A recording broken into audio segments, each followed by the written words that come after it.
Pratik Atölye'ye hoş geldiniz. Ben Özkan. Ben Kenan. Yine yepyeni bir videoyla karşınızdayız. Bu videomuzda yepyeni bir ürünün kutu açılış videosunu ve kurulumunu yapacağız. Einhell marka TCSB 200 şerit testerenin kutu açılışına ve kurulumuna başlıyoruz. Kutu mu dedim? Kutu mu dedim? Kutu demedim mi? Einhell marka TCSB 200 modeli şerit testerenin kutu açılışına ve montajına başlıyoruz.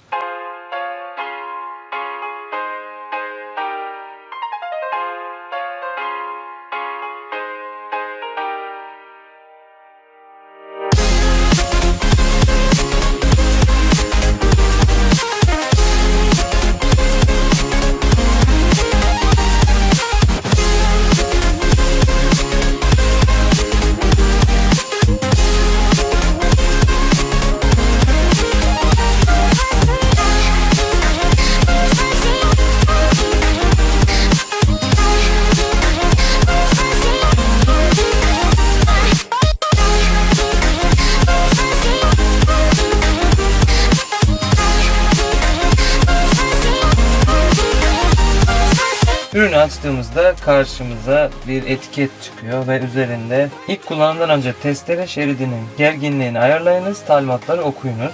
Aynısını alt tarafta yazmış.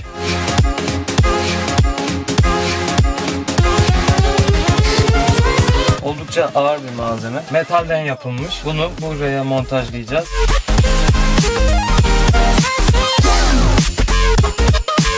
Bu bizim kılavuzumuz. Ölçüleri gösteriyor. Kaç santimetreden keseceğimize bize yardımcı olacak.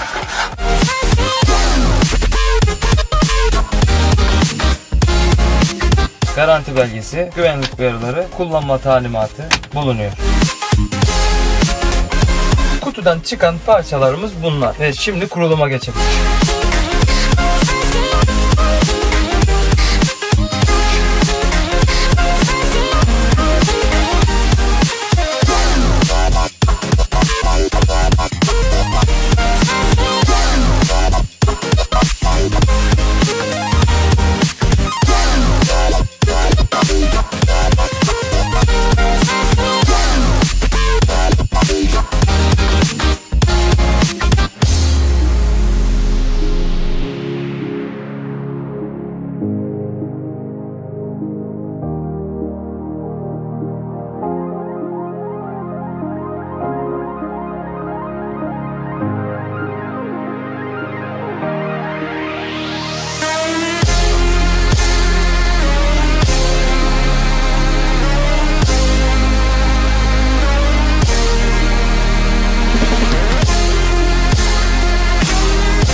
Invincible.